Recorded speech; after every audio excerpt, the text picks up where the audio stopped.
everyone who joined us today. It's the event, How Ethics and Compliance Interact, and What If One Exists Without Another.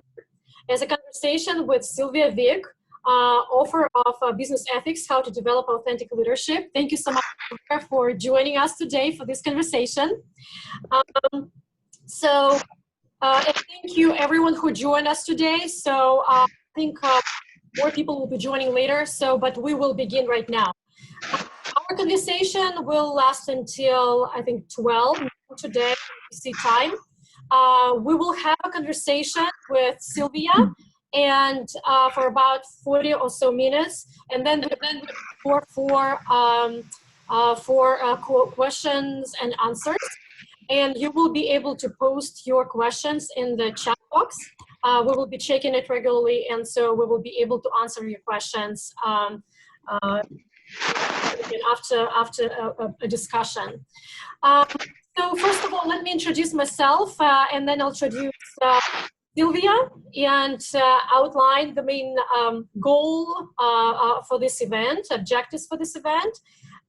So my name is Ekaterina Lisova, and I'm a program officer at CIPE, Center for International Private Enterprise, business integrity programs in Europe and Eurasia.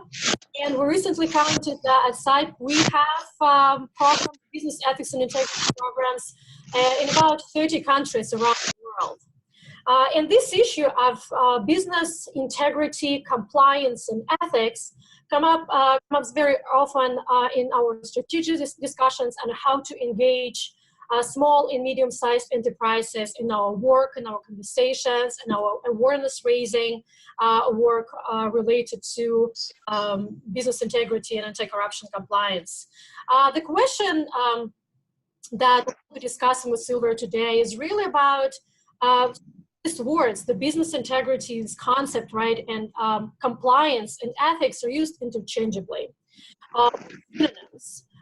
What it is, right? Can one exist without another, and what are the consequences? We will touch on such key concepts that are being discussed very often these days on the level of World Economic Forum and in international development organizations such as ours, CIPE.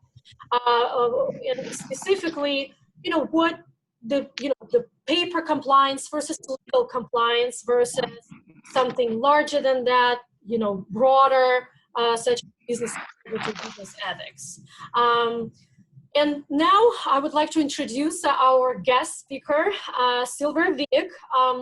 Silvija's professional career is focused on behavioral ethics and business ethics, but also building organizational cultures, authentic leadership, and implementation of compliance and ethics programs.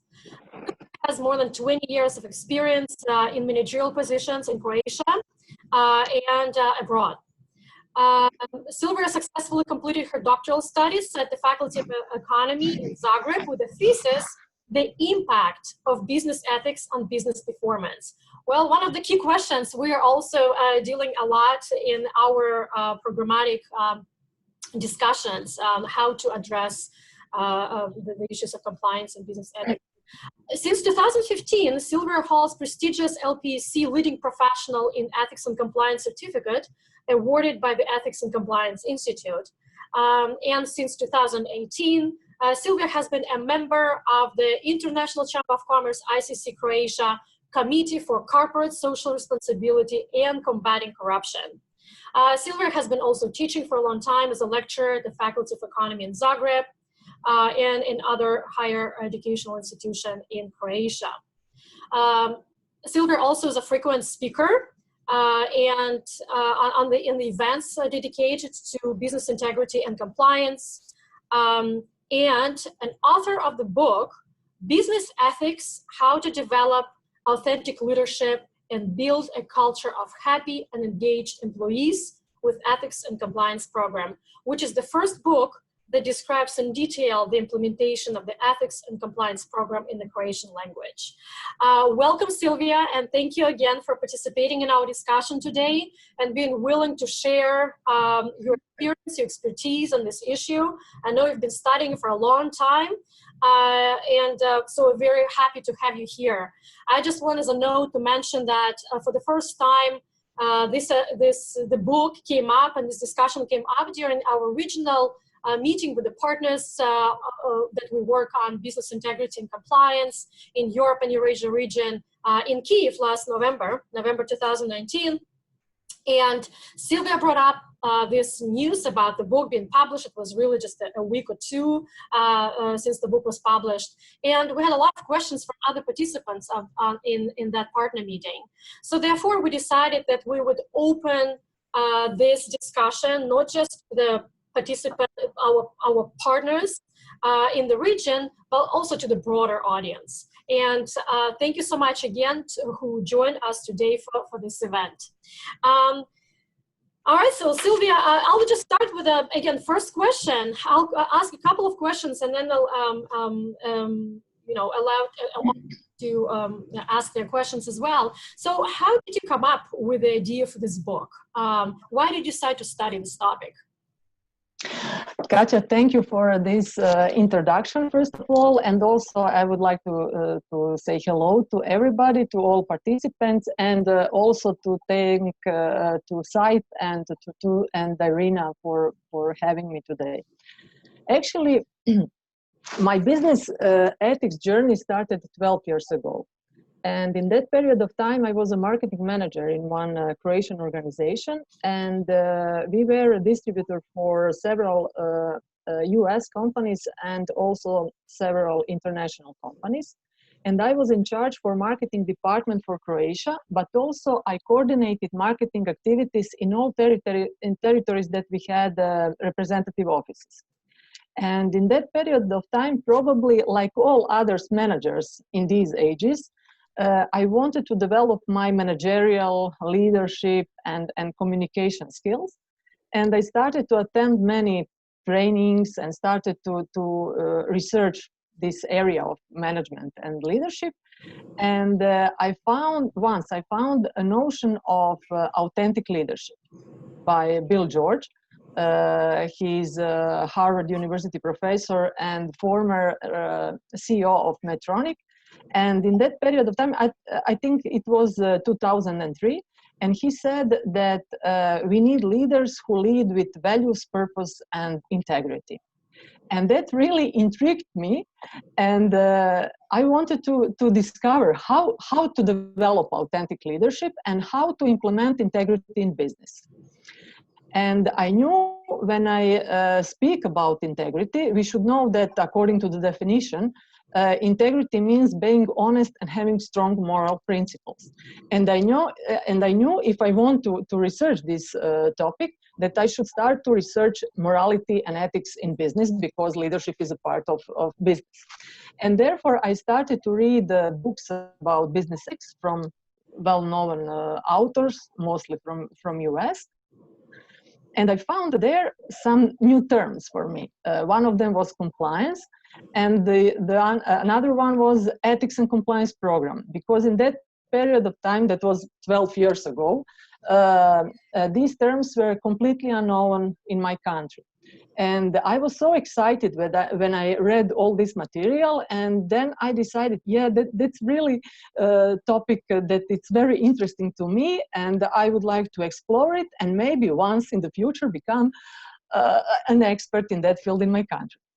And 9 years later, I finished my PhD in business ethics at the University of Zagreb, Faculty of Economics. And in that period, I did a lot of research, and sorry, it was my mobile. I did a lot of research, and I also made a survey for my dissertation. And I wanted actually confirm the correlations, or actually relations between business ethics or level of implementation of ethics and compliance program on ethical leadership, ethical culture, and ethical climate. And also, I wanted to confirm when the company is ready for implementing business ethics or ethics and compliance program. And I found that 25% of the companies in Croatia had more ethical leadership, more ethical culture, and more ethical climate. And if we exclude small companies from this amount, because in small companies we have a different strategy to implement business ethics or ethics in business, because their leadership has the greatest impact on organizational development or culture development. And we couldn't expect that small companies will have all elements of ethics and compliance program. But in bigger company, especially those that had 250 employees and more, they had implemented effective ethics and compliance program. And that was a hint for me that I can make a correlation between effective ethics and compliance program and ethical leadership, culture, and climate. And that was maybe one of the reasons why I wanted to bring that closer to the broader audience and to explain how all these terms works together. And also during my research, I found that today what makes a difference between good and excellent company is probably trust, integrity, culture with happy or satisfied and engaged employees, transparency, and good reputation. And all these terms, if we want to develop or implement in the system, in the organization, probably we need business ethics. Because business ethics is a base for good relations between all actors or stakeholders in the whole business ecosystem. And therefore, we can't anymore organize our organization or business based just on some economical or legal foundation. We should base our businesses on higher principles in order to create an inspiring environment in the company in which employees are satisfied, in which employees are ready to learn, to grow, to be successful, to do the right thing, and to provide superior customer service and create long-term value for shareholders. Silvia, I just wanted to ask you, sorry, so I wanted to ask you, so since the book was published in, and by the way, actually, for everyone on the call, so we've been recording this conversation, I should have said it earlier, so we've been recording it and we will be sharing it with with everyone who, who was not able to join us today. So we have we're planning to do a publication as a result of this discussion. So again, to make this available to those who could not join us for today's discussion. Just a note that it's been recorded. And so my question, Silvia, since the book was published, and given that all this, the ideas behind it, all the objectives that you had in mind for this book. So how the book was or has been really accepted or in Croatia by the companies? So who is your target audience? How did you really promote this book? And what was the acceptance of this book? What are the messages you've received so far? Yeah, I would like to answer this question with the quotes. Actually, the reference that one important lady in Croatia wrote for my book. She is a president of a commission for conflict of interest. Her name is Nataša Novaković, and she wrote a reference for my book. She actually read the old book before publication and wrote the reference. And she said that it is a book that should be read by every person who manages an organization. And actually, that's the answer of your question. This book is really for very broad audience. Actually, the slogan of the book is the book that says little about the law, but is intended for lawyers and compliance manager. That says little about psychology, but is intended for HR professionals, coaches, and mentors. That says little about economics, but is intended for managers at all levels. And it is the book for leaders of new digital era. Therefore, I really have, the book is really for a broader audience, but also what I want to mention, the book is also co-financed by the Ministry of Science and Education, and they categorize the book as a high education textbook, and it is already requested literature at several universities or colleges in Croatia.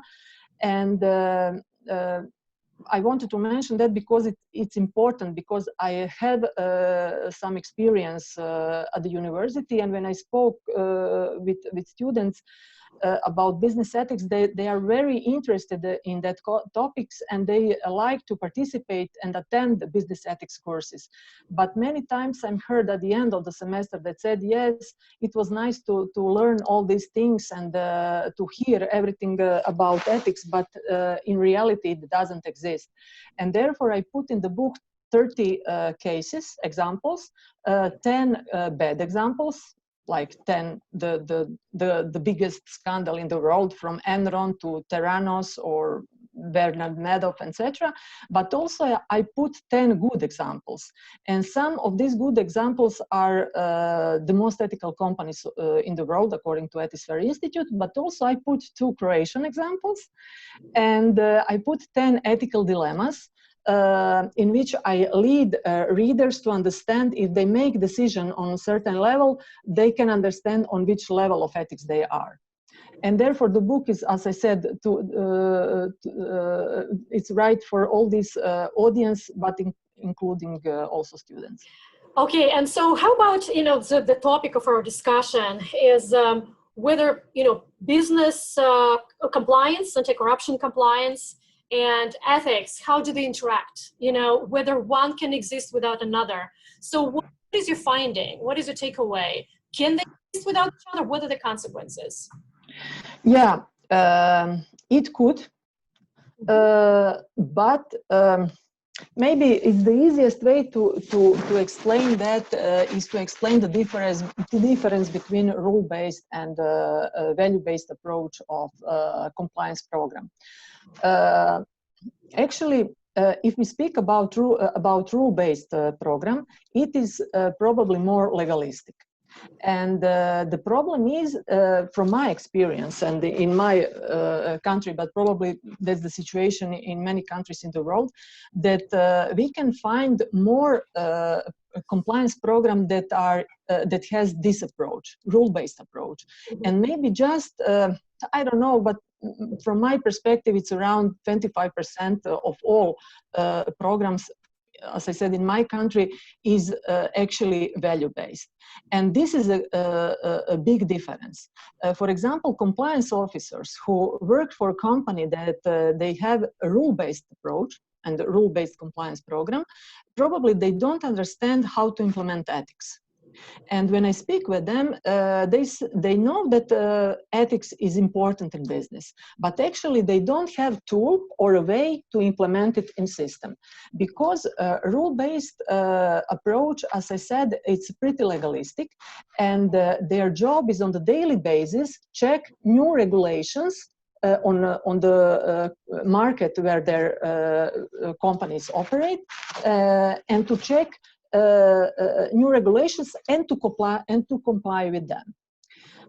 Also, these programs, they don't have some business ethics courses, business ethics trainings. They are more focused on regulation and law. And for example, if they want to have some training in the company, actually this training is related to the informing employees about new regulations.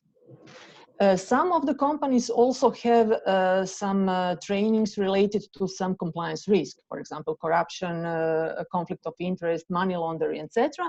But in majority of situations, they have just training for informing people about new law. And also what I noticed, majority of these companies don't have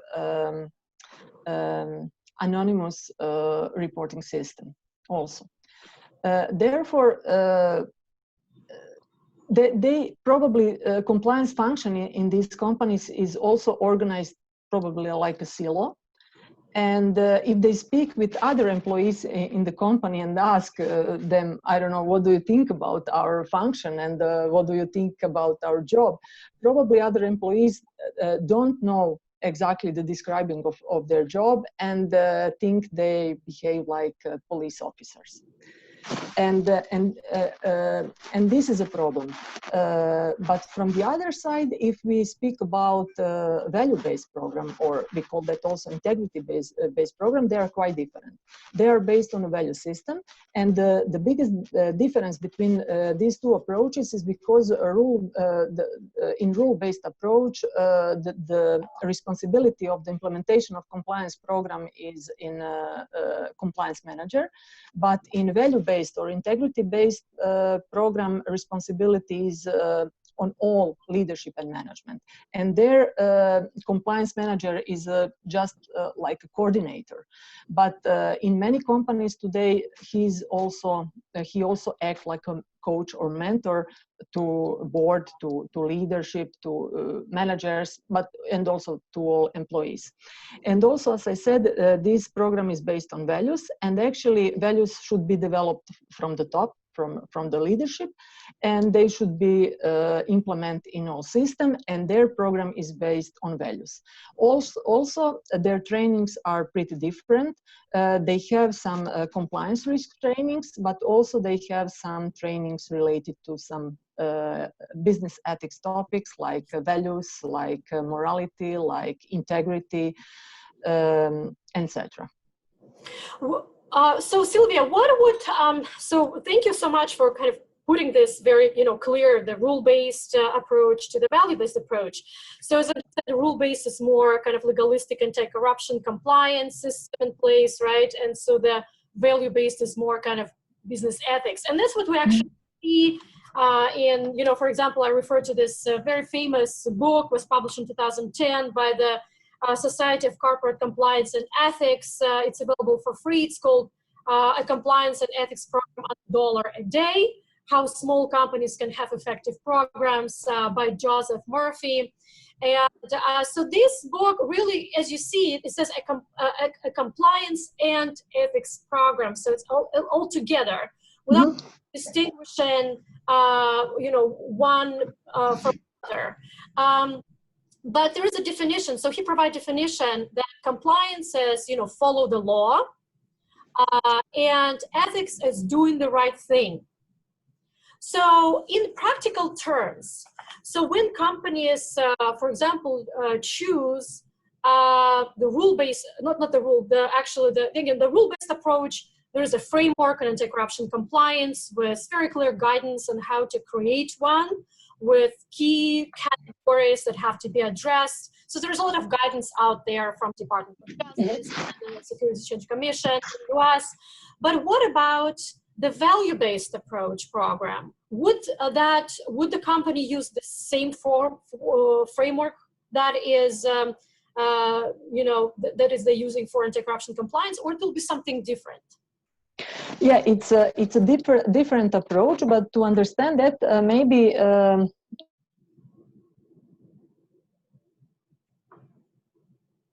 I think Silvija, we lost you. I think you froze.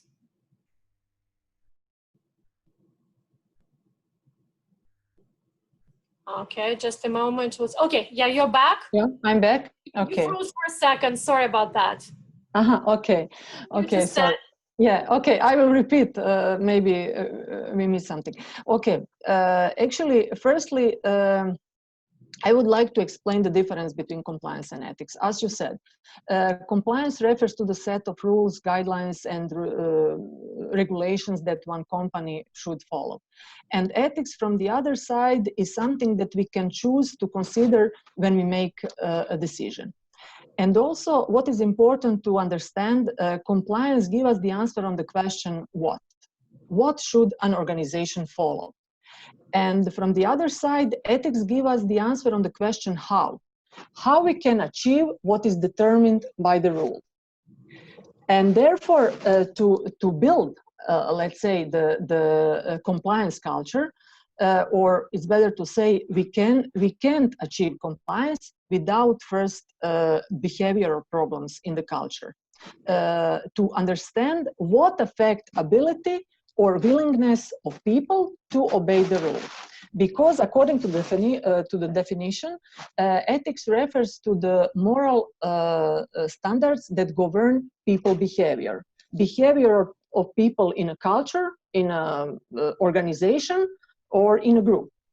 Therefore, if we want to implement compliance and if we want to have a value-based, let's say, program, firstly, we have to address behavioral problems, how people make decisions, or what affect people behavior. And in that situation, we can say that this is the ethical part of compliance program. This is the ethical part. And if we are focused more on rules and regulation, for example, as I mentioned, the rule-based approach, this could be an old strategy motivation, like carrot and stick. If you use just stick, if you use punishment, and that could be motivation, but not for the long run. And therefore, we need to understand what affects people behavior, and how to get people to follow that rule, and what to motivate people to follow the rule. And this motivation, if we know this motivation, and if we motivate people in that way, the results will be much better. Actually, we can get then effective ethics and compliance program. But in a situation that we just set the rules and expect that people will just follow the rules, without this knowledge about behavioral aspect of the compliance program, we will implement ethics and we will implement compliance program, but maybe not. We will want use all potentials that it has.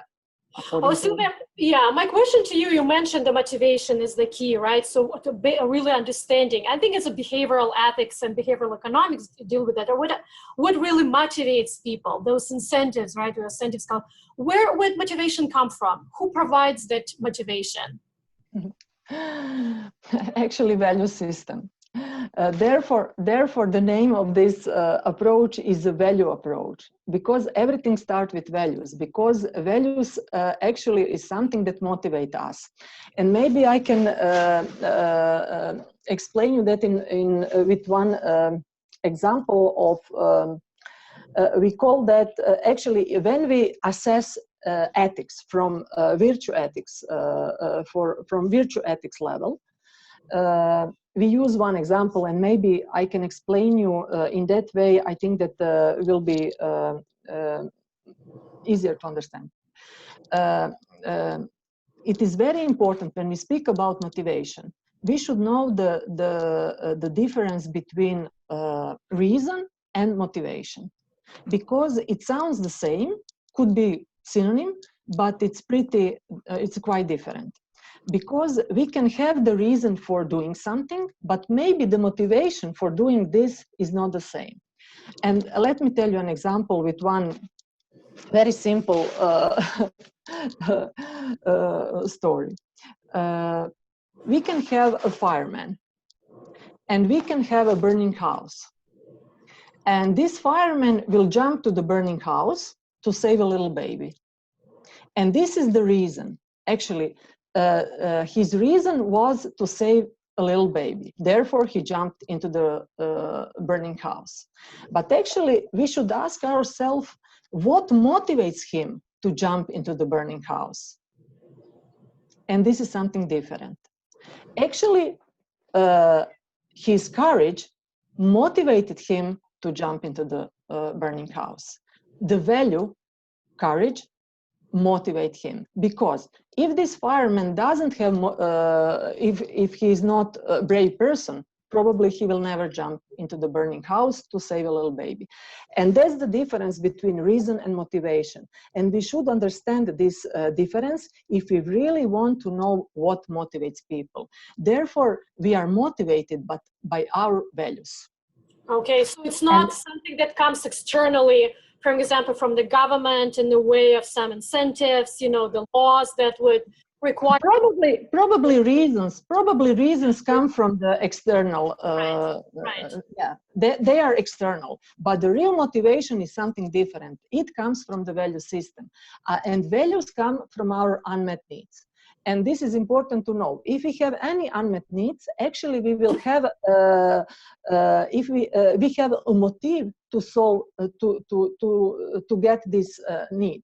And if we have a motive to get this need, actually we value this, because everything what we do in our lives, probably what we value, and what we don't value, actually we want to avoid.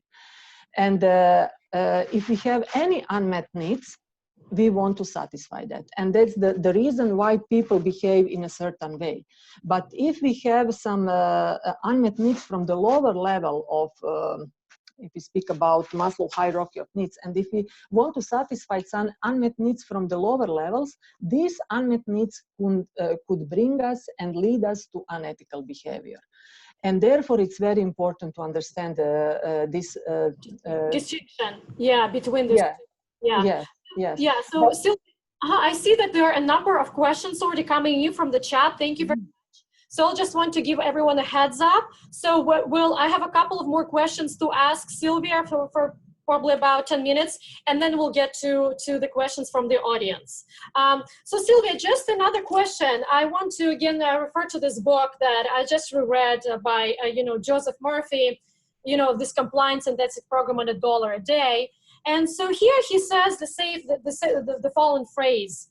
He said, and he also kind of talks about the distinction, as I said, between the law, the things, between the compliance as following the law, and between the ethics as doing the right thing. And then he says, so that leads us to an important caution. You should only proceed with the compliance and ethics program if you're serious about doing the right thing. A sham program is worse than none at all. So how would you comment this, this statement? I'm sure you've dealt with these issues. I mean, the sham programs is what we call paper programs, right? So, so basically what he's saying is that if you're not serious, if you're not truly committed to doing the right thing, meaning ethical side, you should not even start with your compliance side. So how do you, comment?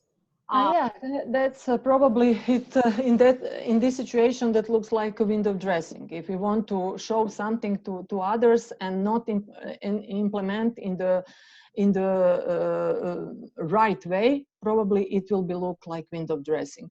But therefore, it's always, when we implement effective ethics and compliance program, it's important to think about culture. But culture is not something separated from ethics and compliance program. Culture should be connected. And as I mentioned at the beginning from my PhD, I found that effective ethics and compliance program really make ethical organizational culture. And therefore, it's very important to understand, firstly, to assess a culture, to see what is the actual culture of the company and the desired culture. And we should look the gap between these two cultures, and we can then recognize maybe the problem if the compliance and ethics program is not implemented in the right way. Because if we want to present ourselves to outward, to others, and if we don't have firstly developed integrity or a culture of integrity or ethical organizational culture, our performance won't be in the right way. And therefore we should focus on the culture. And I always said the biggest, actually not the biggest, but the primary risk of the effect of the compliance and ethics program is a risk of the culture. So and what would a successful kind of a genuine compliance and ethics program look like? How would you recognize, if you come as a walk into the company and then they see that they have compliance and ethics program, how can you tell that this is a successful, effective compliance program? Do you have standards to assess that? Probably, firstly, we should have satisfied employees. and the second, well-being in the whole supply chain. And that's the most important thing. And this is one of the elements that also investors, for which investors look today.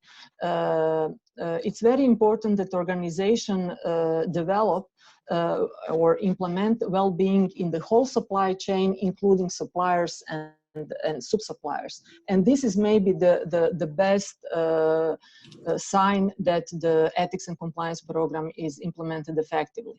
But in this situation, we should know what does well-being means and what is the connection between well-being, ethics, and human rights. Because I wrote about that in my book, and I think it's important to understand that, because well-being is the final standard of ethics. And if we want to reach well-being, therefore we should behave in ethical way. But we also have some precondition for ethical behavior. And actually respecting human rights are the precondition for ethical behavior. Therefore, the timeline would be in this way. Actually, we should implement human rights, and we do that with determining criteria for risk assessment, and then companies start to behave in ethical way, and the final standard of the ethical behavior or effective ethics and compliance program should be well-being. And that's the system how we implement all this in the organizational context. And so just to clarify, so well-being means what exactly? How would you see the well-being? That it's really the supply chains are, you know? Yeah, it's a very tricky question, but it's good to know. For answer, we should go a little bit 2,500 years back. According to Greek philosophers or ancient philosophers, the ultimate standard of ethics is happiness. But when Greek philosopher define happiness like a final standard of ethics, they didn't think about fleeting emotions that we reach when we buy something, when we get something, when we are promoted, or etc.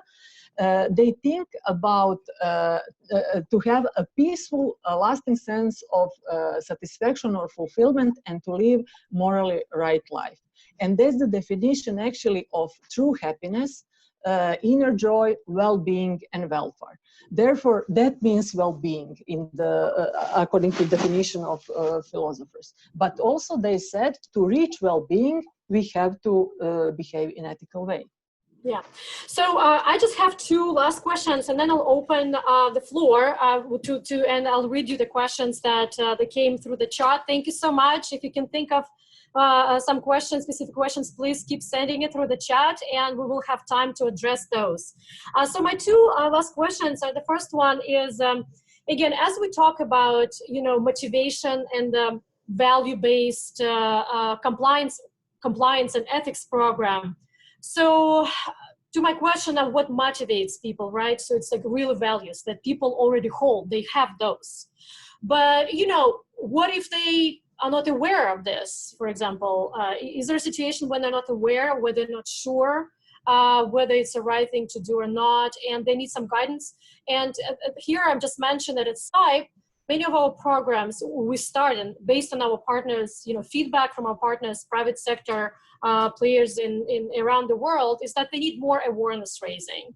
You know, telling, show them examples of how you know, ethical businesses are dealing with difficult situations or ethical dilemmas and come out better or in a more effective way. They can actually deal with those challenges, right? So they want that. So we focus a lot on this awareness raising by showing what tools and methods you can use to build this ethical culture within your companies. So my question to you is whether, you know, it's that awareness raising is a good tool for that, to build that motivation and maybe strengthen those values that people hold. So this is one thing, one question. And the last question that I will ask you, it's about related to COVID and the current pandemic, and how ethical companies are, you know, if you have any information or data on, or, you know, understanding on how they're dealing during the crisis with a lot of challenges that companies, entrepreneurs are facing these days, probably for years to come. So this is just the last questions before I open the floor for discussion. So the first was one really on awareness raising and on motivations. Is it a helpful and effective tool to kind of to advance value-based approach? Yeah, that's the biggest problem, that when we behave in a certain way based on our values, for example, as I mentioned with this fireman, it's an easier way for me to explain that, because if we ask him, do you feel like a brave person? Probably he will say no. And that's the problem, because we are not aware of our value system. And I have seen many times when people want to define their value system, they probably use not several, but paper with many values, and they have to choose which values they have.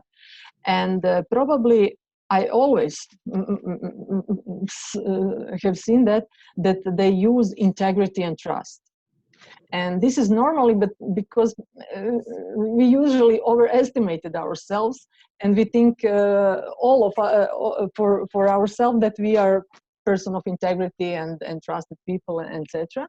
But actually, when we have to choose values in that way, probably that not is our value system, that our beliefs that is our values. And the real values that we really have is on our unconscious level. And we have different tools to find what is really the value system of the values of some company and what really motivates them. But what we also have to know when we speak from behavioral side of ethics, we should know what affect people behavior, what affect decision-making process. And we know that we have two kind of factors. Actually, we have internal factors and external factors that affect people behavior. And when we speak about internal factors, they are values and beliefs, moral cognitive development, ego balance, locus of control, and Machiavellism and narcissism. And the locus of control, for example, external locus of control, and Machiavellism also, but narcissism most in narcissism in a bigger way, they are a huge predictor of unethical behavior. But all these internal factors are very stable factors. But also we have external factors that affect our behavior, and one of them are pressure, and the second one is opportunity. And we also have rationalization, but this is the process how we can do bad things and not feel bad about that. But we should know in our organization, if we speak in organizational context, we should take into account pressure and opportunities, because pressure is also a huge predictor of unethical behavior. And if we speak from the compliance aspect, if we want to solve, for example, some unethical behavior in the company, we can't just fight or mitigate the unethical behavior, corruption, or conflict of interest, or money laundering, or any other kind of unethical behavior, if we just want to solve the consequences. Therefore, we have to move the target and try to solve the cause, because pressure is the cause for unethical behavior at the end. Therefore, it is important to know this difference. As I mentioned, reason and cause is a consequence. Reason and motivation is the same like consequences and cause. And also, if we have, for example, dysfunctional culture which is not based on values, this is already a red flag for compliance department, because this company probably doesn't have a ton on the top. But if you don't have ton on the top, probably we will have a problem with effective implementation of ethics and compliance program. And this is the reason how we can solve the situation. Actually be focused more on cause not just on the consequences. Because with culture and the value system, we can affect people behavior. And this is the role of organization, to build organizational culture based on value, which has to go from the tone of the top, and affect employees' value system and employees' behavior. Because if we have, for example, individuals, employees in the company, and if their value system is a different than value system of actual value system of the company, we will have unsatisfied employees. And if we have unsatisfied employees, probably we will have rise of unethical behavior. And that is a problem, and this is the reason why I said that one of the primary risks for compliance department is a risk of culture. Actually, we first have to solve problems in the behavioral part, in culture part. All these causes that affect consequences, unethical behavior, corruption, money laundering, etc. And if we have a big pressure in the company, this is also a red flag for compliance department, because pressure is a huge predictor of unethical behavior. And for example, if company do surveys, culture survey assessment of employees, and if they mention, for example, that they think that they don't have a good communication with management, and this is a huge red flag for compliance, because if we don't have open communication in the culture, we can develop speak-up culture. And speak-up culture is one of the most important element of effective ethics and compliance program. And what we can do, if we just put posters on the wall or use some communications tool to encourage people, employees to report some misconduct, probably we won't make a huge job. Actually, what we should do, we should change the mindset and philosophy of the organization. We have to develop open communication between managers and employees. We have to build listening culture, because precondition for speaking culture is actually listening culture, or culture of trust.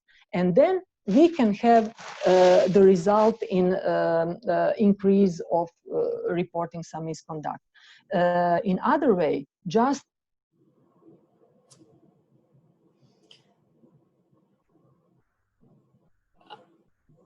Silvia, you froze. We cannot hear you now.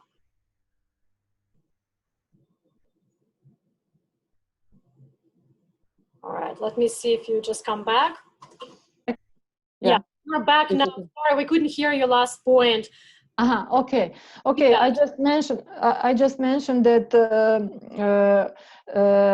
regarding the speak-up culture, if we just put some posters or use some communication tools, it won't make a huge impact. But we should change the communication in the organization to build a listening up culture, to build a culture of trust, and then the situation will change in the organization. And that is the problem of also the problem of compliance department, not just HR, because this is a precondition for unethical behavior. Therefore, ethics and compliance should go together. Yes, That's yes. the reason. Because if we observe that just from compliance and rules and regulation, we can't develop ethical organizational culture. Excellent. All right, so you know what, I think we'll just park this question about COVID, and we'll go to the questions from our audience. Thank you so much to everyone who posted questions. There are a lot of questions, so I just want to make sure that we have enough time to address those. And then I'm at the end, or maybe there's someone already asked about, you know, how the current pandemic crisis, public health crisis, global crisis affects the topic we're discussing today. That would be great as well. So, question from Indra Klein. So, to what degree does cultural nuances and mores affect the ethical culture of an organization? Please, could you repeat? Yeah. So, to what degree? You can actually see in the chat. Also, I think.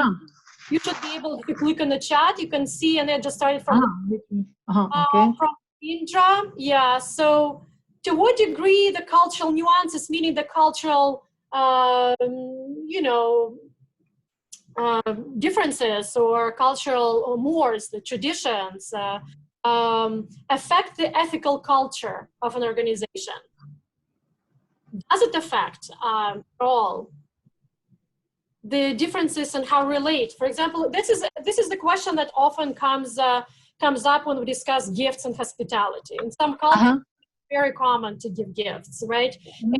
But you have to be very careful with gifts, and therefore we have those developed policies. We establish the thresholds for the gifts. We have registers for the gifts. We have managers assigned to approve the gifts and things like that. So, but so how? The question is, to what degree these differences in culture might affect the ethical culture of the organization? You mean the culture of the country? Yes, I think that, yes, the culture. That could be a problem. I noticed that in many countries, especially from collectivistic countries, that are pretty different than individualistic countries. And from my opinion, we can't set the rule that should be strict to all countries where the company operates. We have to have the strict rule about specific risk. And for example, we will never go over that. But for some things, we can apply and align with local culture. Okay. So it does affect. It does affect. Yeah, of course, it affects. Yeah. So then we have a question from Mark, my colleague Mark Schlefertz here at CIPE. So what do you think? Despite ample evidence linking good governance, ethics, and compliance to company performance, or evidence, other indicators like board and staff diversity to company performance, there's no doubt out there. On the ethics side, scandals keep coming, like the Wirecard situation, or on the lack of diversity side. Look at the team page of so many PE and VC firms, for example. What is the message not getting? Why is the message not getting through? So yeah, so Mark, thank you so much, Mark, for your question. So question is, even though, I think this is the topic of your dissertation, right? You studied, so that was the impact of business ethics on business performance. And if we already have this evidence showing that more ethical companies with strong ethical compliance culture are performing better because they have more trusted employees, they can resolve issues better, they have risk frameworks already developed, they know how to react in certain situations, risky situations better. They don't have to scramble, don't have to basically kind of rush to come up with something temporarily because they already thought through. But why was still happening, right? And Mark's question, why there's still these scandals are coming and happening? Why is the message not getting through? Could you repeat his question? Because So the question is, basically, there are two questions here. The first one is a very important one. And we still, again, we're asked very often to show the connection between the business ethics and business ethical companies and the performance. Okay, I will answer this one first. Okay.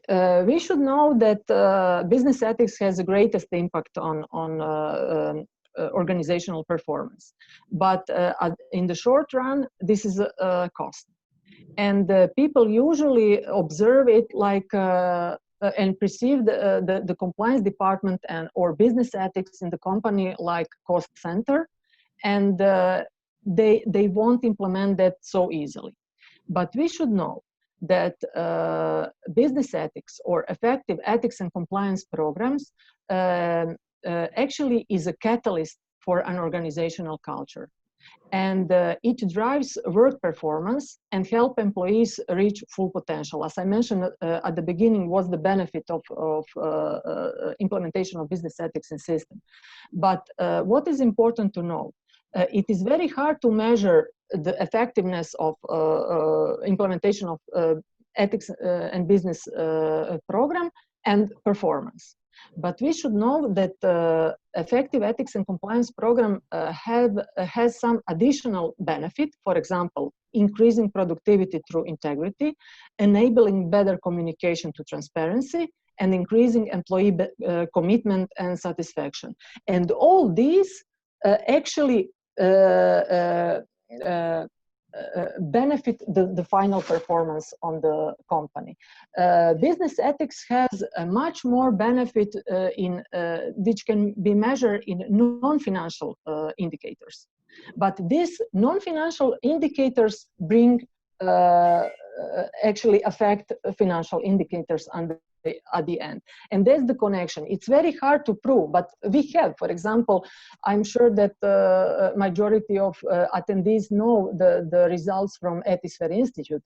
They said that the most ethical companies in the world outperform 13.5% capitalization value than the large cap index company. That means that the most successful companies in the world. And they measure actually in the financial performance measure. But usually when we speak about business ethics, we can say that business ethics has the greatest impact on non-financial indicator, which benefit to financial at the end. That's actually the yeah, I think, yeah, Mark's question was, even though, yes, what you're just saying is kind of, even data shows that, right? So you mentioned that the fair results that those companies are doing better in terms of capitalism, things like that. But why is it still doubt, right? So why is not that widespread understanding? It's not there's a clear consensus on that. Why is still, so this is one thing, and that's as a consequence, why there's still this ethical issues, the scandals are happening, where we see the large companies with very developed compliance programs, get involved, like large banks recently in the last couple of months get involved into ethical scandals. So why is it still happening?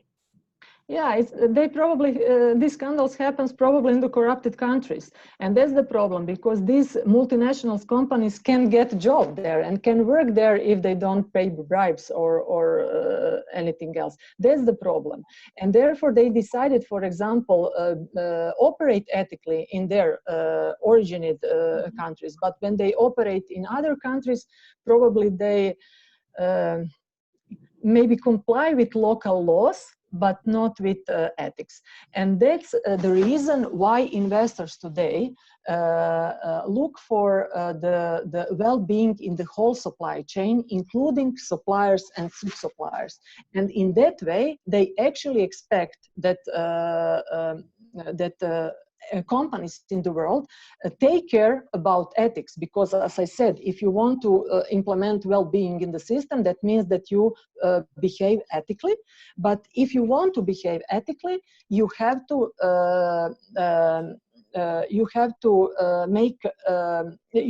assess the risk or make a due diligence, not just based on the compliance or on regulation. But we have to make a due diligence or assess the risk also on human rights, because human rights are precondition for ethical behavior, and ethical behavior is a precondition for well-being. And therefore, today's more and more investors looking for well-being in the whole supply chain, including all suppliers and sub-suppliers. But some companies, as this Mark said, they not obey that in some markets, and that's true. And why? Because compliance, because ethics is a cost for a short period of time. Yes, short-term cost. And we need at least 2 or 3 years maybe to see some benefits. Results. Because we have to change the culture. We have to change the value system, and changing the value system is the hardest. Right. So you have to keep that kind of medium long-term perspective. Yes. You work with companies on that. So moving on to the next question. So it's from Indra again. So with regards to small organizations with a startup or operating beyond startup years, any thoughts on what challenges may impede prevent ability to maintain compliance and integrate a code of ethics that is meaningful at low levels of organizational structure. Actually, yeah, and Indra brought up COVID here. So given COVID-19 impact globally and the glaring inequities across societies, how should corporations and businesses re-examine the manner essential workers are viewed and valued? How should consumers do this? Do the same, and what actions might be taken to reflect our collective sense of ethics? So I would say, if you could address the question regarding the SMEs, so how the specifically smaller companies, when we talk to smaller companies, right, which is the target audience that CIPE works with smaller companies, how to speak with them about business ethics and compliance, overcome maybe that the first maybe resistance or lack of understanding on the values of it to them. Yeah, actually the idea or the impact should come from the top, from the leaders, owners, or management. Because if we want to implement ethics just, I don't know why, because everybody do that, it doesn't work. Actually, the top of management or owners, if we speak about small companies, they have to decide to behave or operate in that way. And they do that with value system. Actually, they have to set up the values which will lead them in operating in their business. And then these values will actually, they will in cascade way go through all organization, or maybe between all people, because probably we speak about 50 or maybe 100 people. But this is the only way. They have to implement or set values and actually build a culture based on that values. That's the way, because they can't implement other elements of a compliance program. Maybe they can, I always heard from small companies, they complain, for example, yeah, we can't use report line because people don't want to report some misconduct or unethical thing between 50 people. But we also can find some other ways. For example, in small companies, we can use maybe some examples that are appropriate for smaller company. For example, to choose one day when everybody can say to everybody what they mean, but they can't accept that like critics. They have to accept that like something that we can improve in our organization. Right, and, right. But that's the way. We have to set up the values, and these values should lead us in all operation that we do. Excellent. So there's another question on, it's a corporate governance question. So how shareholders can be actually included in the process of building value-based systems within the company? If you can share any examples on how shareholders can be included in this process, and also in terms of annual audits, many organizations conduct annual audits, and so any thoughts on how the annual audits, both internal and external, can be better used to help organizations improve their ethical culture? Yeah, as I said, we can connect that with shareholders. As I said, investors expected that companies today take care about their reputation, meet the expectation of the community to be a good corporate citizen, and to take care of the entire ecosystem that includes suppliers as well as sub-suppliers. But to build that, we actually have to implement well-being. But to implement well-being, we have to make a due diligence or risk assessment based on human rights. And probably that's the answer, because maybe they can expect from that company to base their risk assessment, or they expect that company implement human rights in system, because this is also proposed by OECD in their due diligence guidelines for what's the name, the due diligence oh my God, I can't remember now, but they did guidelines for making due diligence based on human rights, on implementing well-being. Mm-hmm, mm-hmm. So another very interesting question came from Rebecca. So as businesses develop these value systems and employees internalize them, Mm-hmm. like these values would influence ethical decision outside of the workplace. Yes. And have you gotten any pushback from people who do not want businesses to be the primary authors of shared value system in the society, or the assumption that good ethical systems are transferable to all areas of life, including outside of the workplace? Yeah, if you started to behave in that way, in that values, probably you will behave always in that way. You can be one person at home and one person at work. But here I would like to mention one philosophy.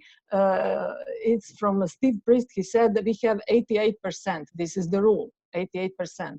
He said that in every organization we have 2% of people who are criminal.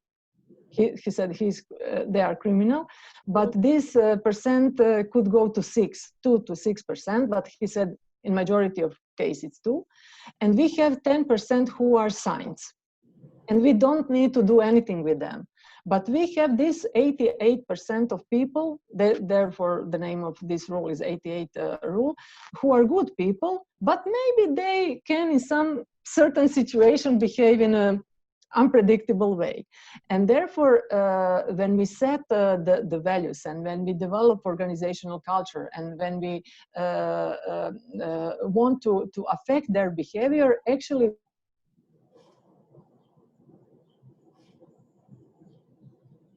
Okay, so Silvia froze again.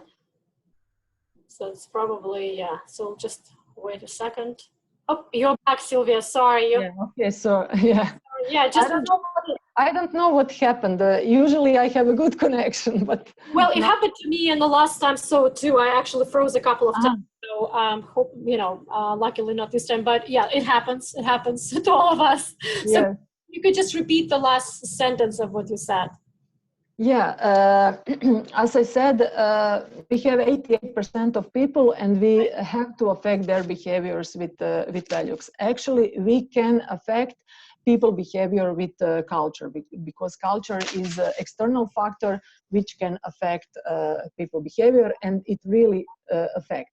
But also we have this 2% of people who are criminal and we can't do with them anything, because they will probably not change. And if we, for example, implement a new system in the company, probably they will leave.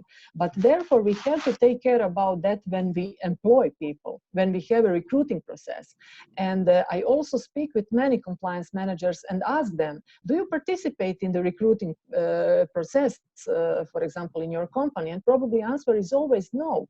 But in this process, we can already we can recognize if these potential employees are aligned with our value system or values of the companies or not. And therefore, value system is very important also in that part. We have to employ people also with similar values that the values of the company. I see. So another question from Indra about the artificial intelligence and machine learning that have allowed businesses to grow and expand considerably with regulatory compliance providing guidelines. To what degree is the need for a fully integrated ethical culture, especially when considering any bias that may exist by developers, designers, that may be at odds with organizational code of ethics? And any thoughts on how organizations can best balance internal organizational code of ethics with staff practices, beliefs outside of work environment, especially in regards to social media? So I think there are two questions here. One is, as the companies integrate more of the artificial intelligence and machine learning into the operations, and so how that can be integrated with the ethical culture, and especially if there is a bias that exists by designers of this artificial intelligence products, and what exists at the organization. question. And the second one would be really on how to balance this ethical approach within the company with the staff, the employees' beliefs outside of work, especially related to social media. Yeah, probably I will try to answer both questions in one way. If we have a rule-based program, or if we are focused more on a rule-based approach, probably we will have a problem to implement ethics in system. But therefore, the point is to build the ethical culture. And when we really have ethical or strong ethical culture, probably people will start to behave in that way. And therefore, for strong ethical culture is important to set the value system at the beginning. And but what does it mean? What does it mean when we set values?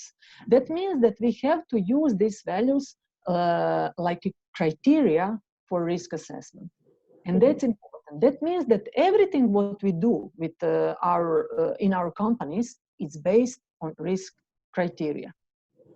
And if we base risk assessment on values, actually our operation and everything what we do will be according to that values, and we will behave ethically. If we produce some products or artificial intelligence or anything what we do will be according to that values. And this is the way how we implement that in system. Because I have seen many times that companies have values on the website, and I don't know, in some other documents. But when I come to the company and speak with employees and ask them, do you know what the core values of your companies are? Probably nobody knows any values. And that's already also a signal, a red flag that this company, I'm sure, doesn't have strong ethical culture. But we also have to know that we have some data from the research that of course I know that maybe people also know that, but we know that strong ethical culture really has fewer unethical behavior, or they have less misconduct and less unethical behavior. Therefore, that means that really strong ethical culture affects unethical behavior. But strong ethical culture should be based on values. As I said, we should put it on the risk assessment, due diligence, or if we speak about strategic level, we should put it on strategic guidelines, in bonus scheme, in KPIs, in everything what we have to estimate or use for assessing our business. And that's the way, and that's the only way to implement that and to get people to behave in that way. But also it's important to emphasize that leadership and managers at the top should be a role model and should behave in that way. And actually there's a question about that. So from Aram, so you have mentioned about narcissism and Machiavellianism that are a dark triad of personality. Yes. For example, high Machiavellianists are more prone to corruption, while narcissists can be exploitative. Any thoughts on how to decrease or better control their behavior in the organization? Not to employ these people. This is the first step. Yes, narcissism, actually the dark side of personality traits, this triad, the dark triad, is a huge predictor of unethical behavior, but also we can see in many scandals from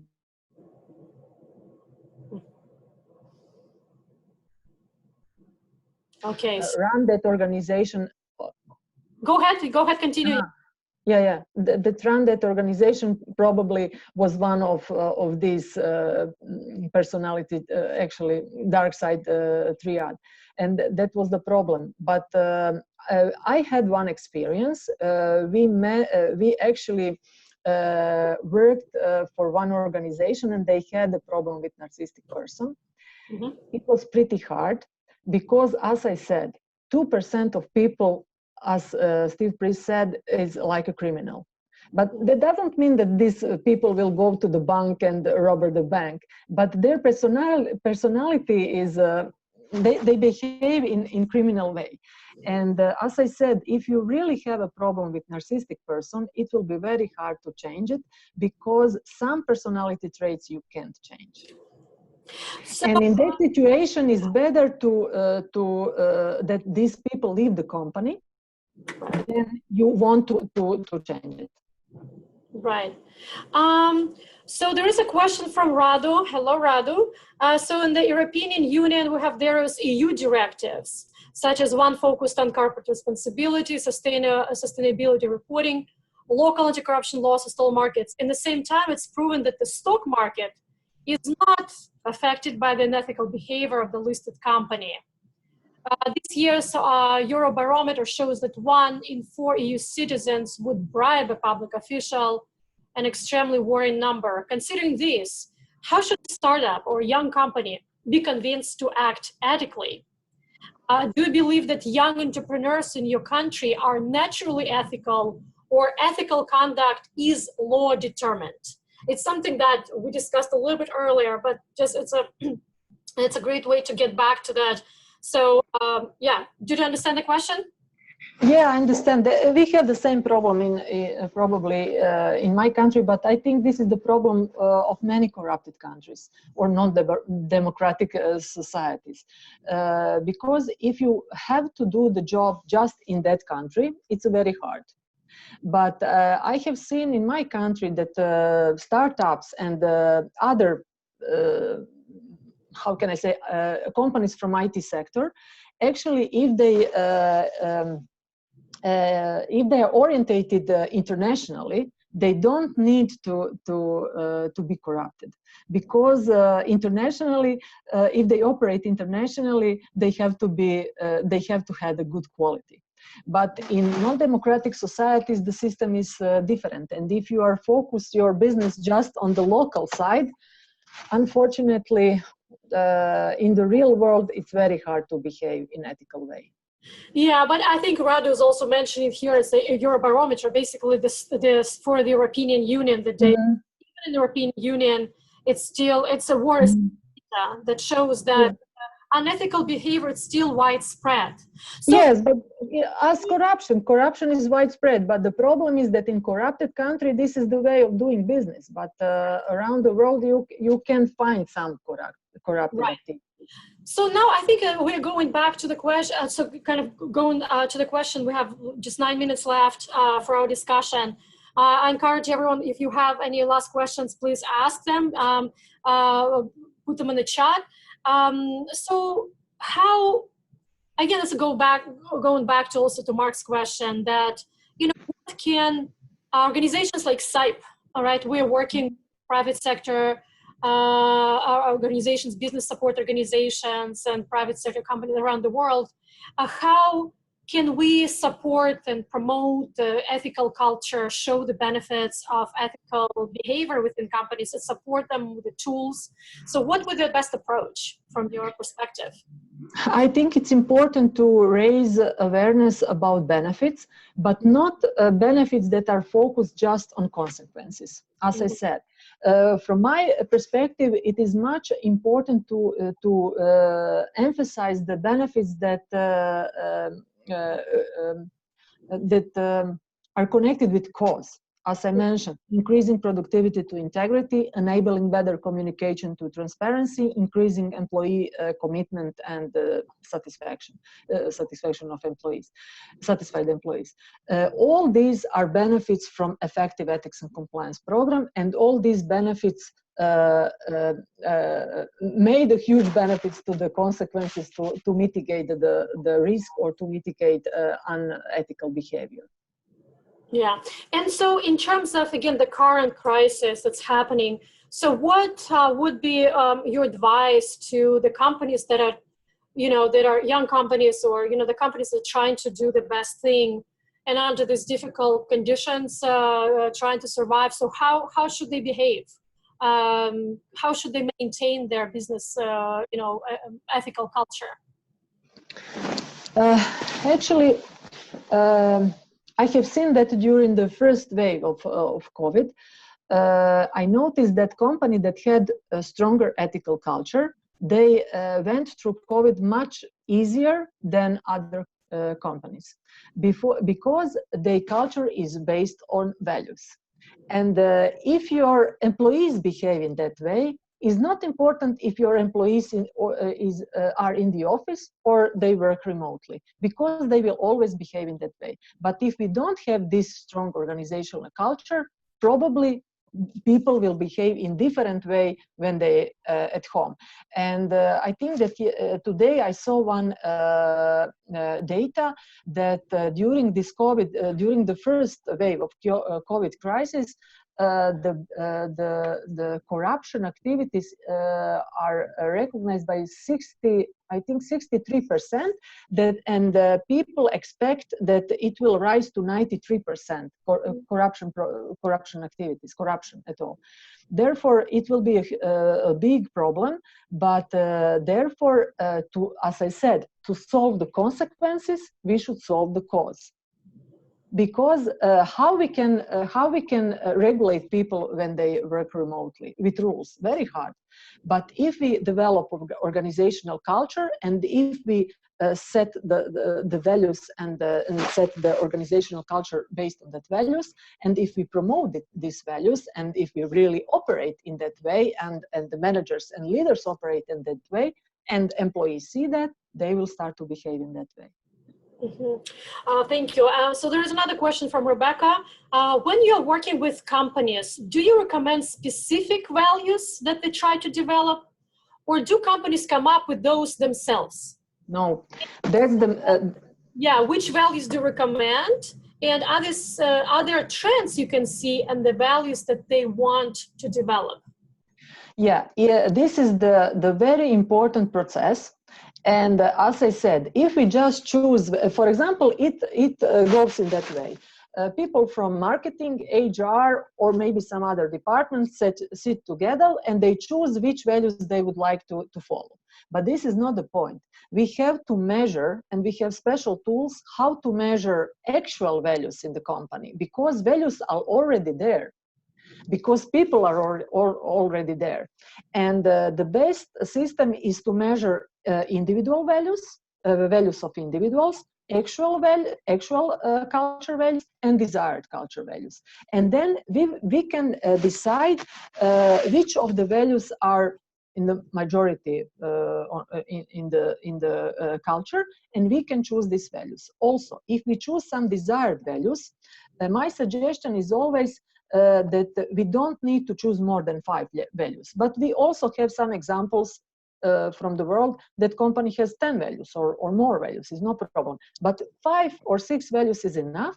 But it's important that some of these 5 or 6 values are ethical values. Yeah. And how we can find it? We have to assess people, and we have to see what they value and what actually we want to what would be the desired value of the company. And then we should follow these values and try to align our actual culture with these desired values. But desired values are always desired values. We always want to reach that. But as I said, it's important to take at least 2 or 3 ethical values. And other values could be, we call that business values, because it's a difference. Business values could be innovation, growth, I don't know, customer orientated. But ethical values are integrity, honesty, trust, people. People is also values. But when we choose values, we should know that we should explain every values in the detail, because integrity means to somebody different than to other people. And also, I saw many times that people use, for example, family like value. We are, especially small companies, they would like to have culture like a family, but sure. But it also can be different. Therefore, we should explain what does it mean, this word to us. Does it mean that we will work like a family, that we have some connections, or we are, you know, it's different. But we can also with family we can mean about for example, a social responsible company can also have a value family, but that means on the broader side. Therefore, it's important to explain in detail. This is in detail. So yeah. there is so I can accept the last question from Indra. Thank you so much, Indra, for your questions. And then, so we have just 2 minutes left, and we'll close. So with regard to organizations with international operations, any thoughts on best practices in integrating code of ethics in a manner that will be best received by international staff and be respectful of culture? Yeah, as I mentioned, and I spoke with many compliance managers in East Europe, they have many problems with that, especially in pharmaceutical company, because pharmaceutical sector is very regulated. But in some companies, I have seen that, as I said, they have some strict rules, for example, for corruption. And this is zero tolerance for corruption. But for some rules, they have some excuse. For example, if you work in some countries that it's normal. I know it's always a problem to drink wine during the lunch.